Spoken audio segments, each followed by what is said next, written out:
I dag præsenteret af Michael Kjær, og med mig har jeg Mads Borum og Dan Florea. Ja, og i dag vil vi gerne kigge på de 3 største politiske partier i dansk politik. Vi starter med valget i 2011.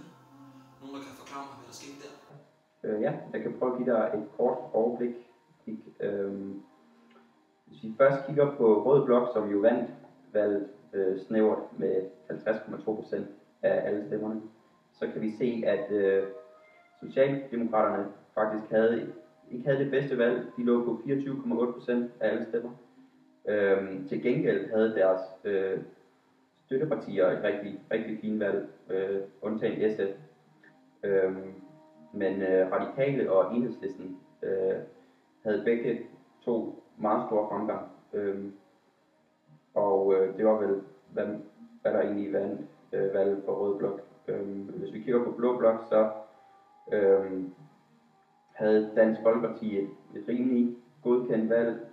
Måske lidt skuffende, men de lå på 12,3% af stemmerne, hvilket var okay. Og så se, at Konservative havde et historisk dårligt valg. Det er kun på 4,9% af alle stemmerne. Ja, okay. Men hvad med Venstre? Havde de et godt valg i 2011? Ja, det kan vi roligt sige. Altså, det var Danmarks største parti på det tidspunkt med 26,7% af alle stemmer. Og 2 måneder før valget fik Venstre faktisk hævet 5% af vælgerne med sig. Og de blev så skarpt efterfulgt af Socialdemokraterne, som lige lå lidt under 24,8%, så vi. Og de fik faktisk smidt 2% af vælgerne fra sig før valget, 2 måneder før, hvor Venstre så fik 5%. Så vi kan rent faktisk sige, at det var nogle af de afgørende stemmer for partierne, der blev udspillet i de måneder. Jeg kan godt se. Altså Socialdemokraterne, plejer de normalt at have så mange procenter, eller har de flere eller mindre? Altså, de plejer faktisk at have betydeligt flere, eller ligge måske cirka 1% højere end ved det her valg. Men til trods for det, så var der højt hævede arme på deres valgaften, fordi at de trods alt lykkedes sig for den regering. Men det er faktisk et historisk dårligt valg for Socialdemokraterne her. Nå, men og de konservative, var det ikke noget, de havde et dårligt valg? Jo, faktisk et rigtig dårligt valg. De plejer at ligge omkring de 10%, men det er faktisk næsten en halvering af partiet, hvor de ligger på 4,9%. Og man kan jo så diskutere, at det er dem, der er skyld i, at Blå Blok i sidste ende taber valget. Men det viser sig faktisk, at det er nok mere af DF, fordi konservatives vælgere, de er faktisk blevet i Blå Blok, hvorimod DF har mistet en del af deres vælgere til Rød Blok. Så det er måske egentlig mest Pia Kjærsgaard, der sidder med ansvaret for den nye regering af Rød. Ja, og hvis vi så kigger på nogle meningsmålinger fra maj 2012, kan vi se, at der er nogle drastiske ændringer, specielt med Socialdemokraterne. Er det muligt, at jeg kan få forklaret, hvad der sker i 2012? Ja, vi ser jo, at Socialdemokraterne daler med voldsomt 5%. Derfor kommer vi også ind på, at de nærmest er i et frit fald. Og det skyldes som sagt, at vælgerne mangler den grundlæggende tillid til S-regeringen. Og de har simpelthen mistet tilliden fra vælgerne. Og det skyldes blandt andet, at valgløfter brydes. Ja, her har jeg et godt eksempel jo, blandt andet betalingsringen, som var helt store, og som de aldrig nogensinde fik trumpet igennem på nogen måde. Så det er ligesom sådan indbegrebet af fiaskoen for regeringen. Det er rigtigt nok, og der bliver kørt blå politik af den ellers røde regering, som sagt.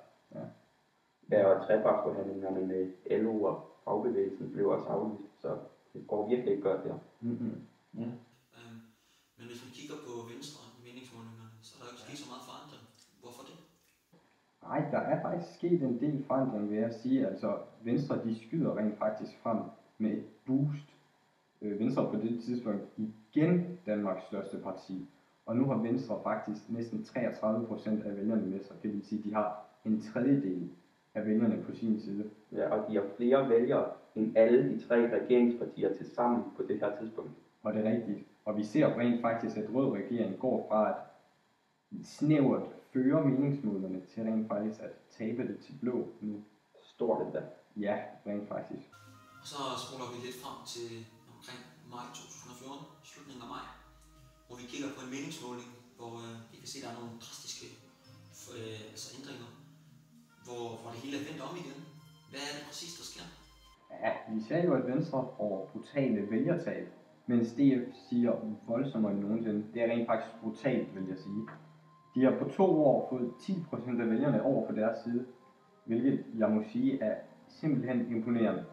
Det sker som sagt på baggrund af, at DF kører en meget hård EU-politik, hvor de gik stærkt imod EU, og de endte jo på toppen i EU-valget, hvilket er stærkt klaret af blandt andet Messerschmidt. Ja, altså selvom der godt nok er sket ændringer, så sådan det overordnede billede er faktisk sådan rimelig intakt. Fordi nu ligger Blå Blok til 57%, hvor de sidste måling vi tog lå på 56,8 i alt. Så det der egentlig bare er sket, det er, at DF har voldsom fremgang. Altså det er 10% point, vi snakker om, og hvorimod Venstre gengæld er gået drastisk ned. Og man kan så diskutere hvorfor. Men her der er det faktisk en personsag. Det er Lars Løkke Spillersager, som i den grad har gjort ondt på partiet. Og det har faktisk også gjort, at de mistede en mandat her til EU-parlamentsvalget. Så Lars Løkkes højre rejser, det har virkelig sendt Venstre i stød. Ja. Omkring 4% point blot på 1 måned her. Og ja, DF, Danmarks største parti, og det er i den grad kan det tilskrives deres nye formand, Kristian Thulesen Dahl. Og så kan man så diskutere, om det her kan blive lidt for stor en mundfuld for DF, hvis det kommer til at se sådan her ud ved næste valg. Fordi at vælgerne er så illoyale i det senmoderne samfund, og det bliver spændende at se, om de kan leve op til det her ansvar. Det er rigtigt. Ja, og nu har vi fået nogle friske meningsmålinger ind fra dags dato. Og hvordan ser det ud der? Jamen, det ser ud til, at vælgerne har tilgivet Venstre igen.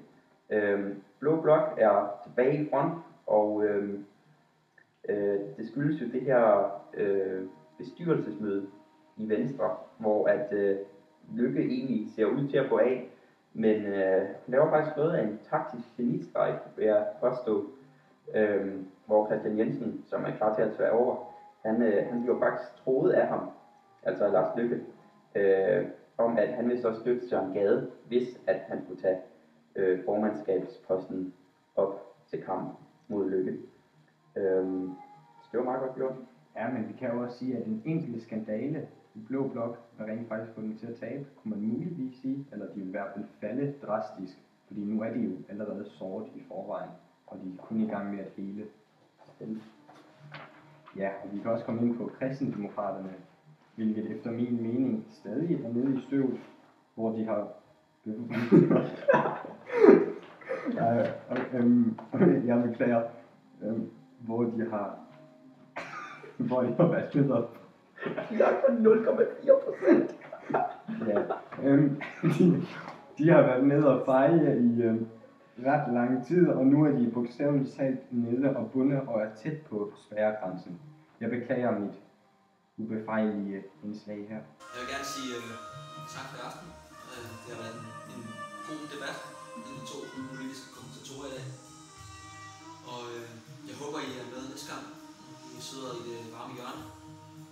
Jeg håber, I spiser et godt stykke kage ligesom mig. Hygge jer.